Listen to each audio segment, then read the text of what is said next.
March 4th, 2022, I received one of the most terrifying reports since the beginning of a full-scale Russian invasion against Ukraine.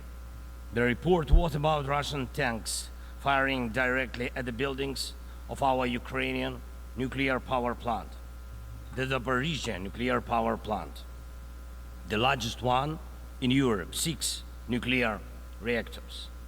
The Russian army stormed this facility just as brutally as any other during this war, without thinking about the consequences, possibly disastrous.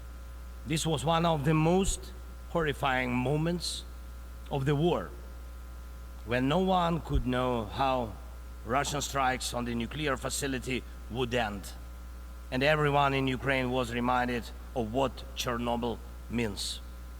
Now, the Zaporizhzhia nuclear power plant remains occupied by Russian forces, unfortunately, and it's at risk of a nuclear incident.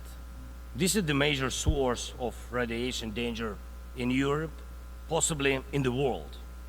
That's why in the peace formula I presented, the first point is about nuclear safety. In Ukraine, we know exactly what we are dealing with. And I want to thank you, the General Assembly members, for adopting a resolution in July this year on the safety of nuclear facilities in Ukraine. Most in the world understand what's at stake. The General Assembly demanded that Russian return control of the Zaporizhzhia nuclear power plant to Ukraine. Only then real nuclear security will return to Europe and the world. And now about the day that must never come. Since Russia can't defeat our people's resistance on the battlefield, Putin is looking for other ways to break the Ukrainian spirit. One of his methods is targeting our energy infrastructure. And these are deliberate Russian attacks on our power plants and the entire energy grid.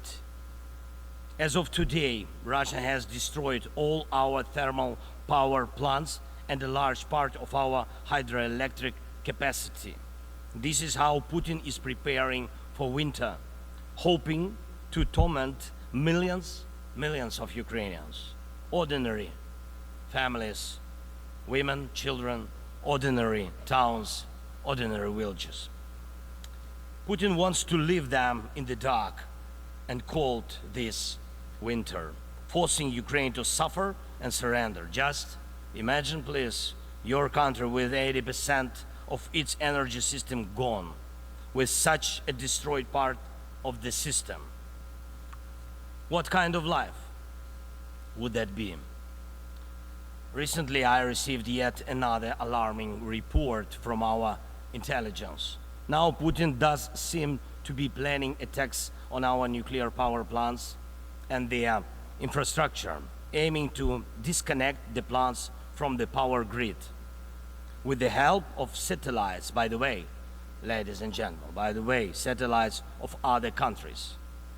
Russia is getting images and detailed information about the infrastructure of our nuclear power plants. But what does this really threaten? Any missile or drone strike, any critical incident in the energy system could lead to a nuclear disaster.